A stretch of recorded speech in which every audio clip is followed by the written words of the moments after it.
빨래방의 어두운 미래에 대해서도 한번 짚어봐야 될 것 같습니다. 빨래방은 제가 생각하기에는 일단 시장 성숙기로 들어온 것 같아요. 성숙기에 들어온 사업들이 보통 어떻죠? 경쟁이 아주 치열합니다. 빨래방도 마찬가지로 신규 진입을 하신다면 피할 수 없는 경쟁을 해야 하는데요. 예전처럼 내 상권이 몇 미터고 네 상권이 몇 미터니까 우리 서로 그걸 지키자, 뭐 이런 말은 더 이상 통하지 않습니다. 실제로 지켜지지도 않고요. 다른 모든 악재보다도 내 등에 칼을 꽂을 수 있는 경쟁자가 내 등 뒤에 생긴다는 것은 최고의 악재죠. 다른 악재, 모든 악재들보다 더 최악의 악재라고 할 수 있습니다. 자본 만능주의 사회에서 이걸 막을 수는 없죠. 내 돈으로 차린다고 하는데 어떻게 막겠습니까? 하지만 예비 창업자 여러분들께서는 적어도 기존 사업자 매장에서 최소한 눈에는 안 보이는 곳에 좀 차리는 게 상도덕을 운운하기 이전에 예의가 아닐까 생각을 해봅니다. 그래도 차리시겠다면 어쩔 수는 없는 거죠. 그때는 서로 가격 경쟁을 하면서 출혈 경쟁을 하면서 서로 망하는 길로 가게 되는 거죠. 그리고 소비자 보호 규제, 환경 규제, 아직까지는 그렇게 심각한 규제들은 없어요. 그래서 가볍게 생각할 수도 있습니다. 규제가 생기면 지켜서 하면 되지, 이런 생각을 하실 수가 있는데, 이 규제들의 문제는 지금 무인으로 운영하는 이 업태를 어쩌면 유인 매장처럼 운영을 하도록 바꿔야 될 수도 있기 때문에 결코 가볍게 넘길 문제가 아닙니다. 카페 같은 경우도 종이컵 반환 보증제 이런 것들 때문에 말이 많죠. 빨래방도 언제 그런 규제가 생길지 알 수 없고 뭔가 추가로 시설을 해야 되는 경우도 생길 수가 있기 때문에 좀 심각한 문제이기도 하죠. 어떻게 보면 아직 일어나진 않았지만 가정용 장비 요즘 너무 잘 나오죠. 가정용도 보통 20kg가 넘는 장비들이 많이 나옵니다. 물론 24kg, 25kg, 20kg 이렇게 말을 해도 업소에서 쓰는 장비와는 좀 용적의 차이가 커요. 키로수를 나누는 기준이 가정용과 상업용은 좀 다른 걸로 알고 있습니다. 그렇기 때문에 좀 차이가 나는 것 같고요. 건조기 보급률도 우리 업종에는 좀 리스크 중에 하나죠. 예전에 빨래방 하면은 세탁기보다는 건조기를 많이 쓰러 왔었는데요. 요즘 건조기 보급률은 어마어마합니다. 가정용 장비들이 어디까지 커지고 어디까지 좋아지고 어디까지 보급될까, 이런 것들은 창업할 때 나의 투자 규모에 영향을 미치는 부분이기 때문에 상당히 중요하다고 할 수 있습니다. 또한 신생 리스크로 세탁 플랫폼 기업의 약진을 꼽을 수 있습니다. 배달 시장에 배달의 민족이 들어와서 석권을 한 것처럼 이 시장도 앞으로 어떻게 될지는 알 수가 없습니다. 물론 음식 배달과 세탁은 좀 결이 많이 다릅니다. 그래서 이걸 과연 대체할 수 있는가 생각을 해보면 좀 애매하긴 합니다. 새로운 플랫폼 기업들도 결국은 세탁 공장을 지어서 거기서 수거 배달을 하는 형태로 운영이 되기 때문에 기존 세탁 공장이나 빨래방과 다른 게 뭐가 있냐라고 생각을 하실 수도 있는데요.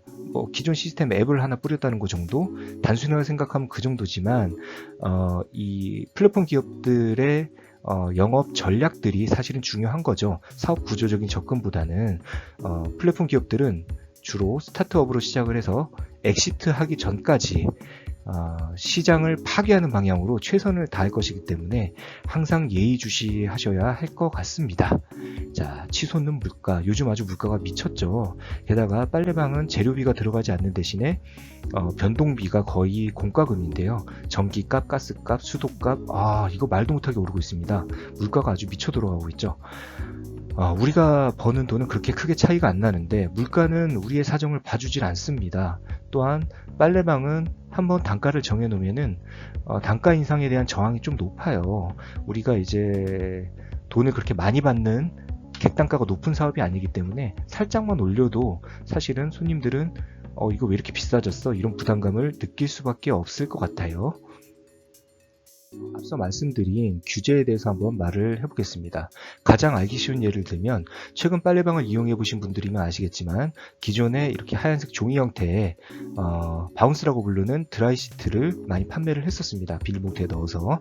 하지만 최근에는 이 오른쪽처럼 개별 비닐 포장이 돼 있는, 밀봉돼 있는 물티슈 같은 타입의 드라이시트를 많이 판매를 하는 걸 볼 수 있을 거예요. 바로 화학제품 소분금지법 때문인데요. 이런 가이드라인이 최근에 생겨서 이렇게 바뀐 게 게 아니고 원래 예전부터 있었던 법이라고 합니다. 그동안은 소상공인들이 장사를 해서 크게 건드리지 않았던 것도 있고요.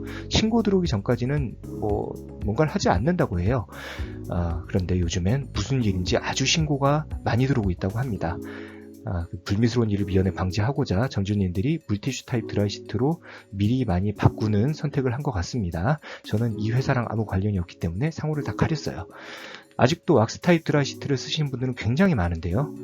큰 문제는 안 되고 상관은 없습니다. 아직까지는. 하지만 장기적으로는 다 오른쪽 제품처럼 돼 있는 물티슈 타입으로 교체가 되지 않을까 하는 생각이 듭니다. 왁스 타입 드라이시트가 이제 뭐 잠깐 만지는 거는 상관이 없고 좀 괜찮아요. 근데 많이 만지다 보면은 제 느낌인데요. 근데 사견이에요. 건강에 좀 좋지 않을 것 같다는 생각이 들 때가 좀 있어요. 그래서 저 같은 경우에는 오히려 업주 입장에서 오른쪽으로 바뀌는 거를 좀 환영하고 있습니다. 일회용 컵 보증제도 같은 그런 제도들, 소상공인의 현실을 무시한 그런 규제들, 이런 게 언제 생길지 알 수가 없죠. 한때 일회용 비닐 규제 이런 것도 말이 많았잖아요. 이런 규제들이 언제 또 이름을 바꾸고 살짝 내용을 바꾸고 해서 찾아올지 알 수 없는 일이기 때문에 항상 규제들에 대한 촉각은 곤두서 있어야 될 것 같아요. 가장 걱정되는 거 하나가 예상하지 못한 규제의 등장인데요. 주로 환경 쪽 규제가 되지 않을까 생각을 해봅니다. 그렇게 되면 시설을 추가해야 될 수 있기 때문에 추가로 돈이 들어가고 어쩌면은 지금 무인도로 운영되는 형태에서 사람이 관리를 해야 될 수도 있기 때문에 점주님들의 부담이 늘어날 수 있다고 생각이 됩니다. 자, 가정용 장비에 대해서도 한번 얘기를 해보겠습니다. 자랑스러운 한국 기업들이죠. 삼성과 LG 제품을 한번 인터넷에서 한번 가져와 봤어요. 요즘 나온 장비들은 용량을 보시면 아시겠지만 세탁기 25kg, 24kg, 건조기 20kg, 20kg 이런 식으로 나오죠. 이렇게 스택형으로 되어 있는 게 삼성 제품이고요. 그 다음에 이렇게 따로따로 되어 있는 게 LG 제품인데 용량은 거의 비슷합니다. 가정용 치고는 용량이 굉장히 크니까 가격도 좀 있는 편이기도 하고요. 물론 25kg, 20kg, 24kg 이렇다고 해서 빨래방 매장에 있는 것보다 크지는 않습니다. 앞에 말씀드린 것처럼 좀 기준이 달라요. 하지만 이런 장비들은 충분히 빨래방에 위협이 될 수 있다. 이런 걸 좀 감안을 하시면 될 것 같고요. 일단 더 큰 문제는 이제 건조기 보급률이 폭발적으로 늘어나고 있다는 거죠. 미국 같은 경우에는 1990년대 가정용 건조기 보급률이 90%를 이미 돌파를 했어요. 90년대 대단하죠. 그리고 그렇게 따지면 지금은 거의 100%에 육박하지 않을까라고 생각을 하고 있습니다. 한국은 아직 그 정도까지는 아닌데요. 작년에 연간 건조기 판매 대수가 무려 200만 대를 넘었어요. 게다가 꾸준히 증가하는 추세입니다. 제가 알기로는 작년에 세탁기 판매된 대수가 230만 대 정도로 알고 있는데요. 이제는 세탁기 못지않게 많이 팔리고 있고 앞으로는 더 많이 팔릴 수도 있다는 소리가 되는 거죠.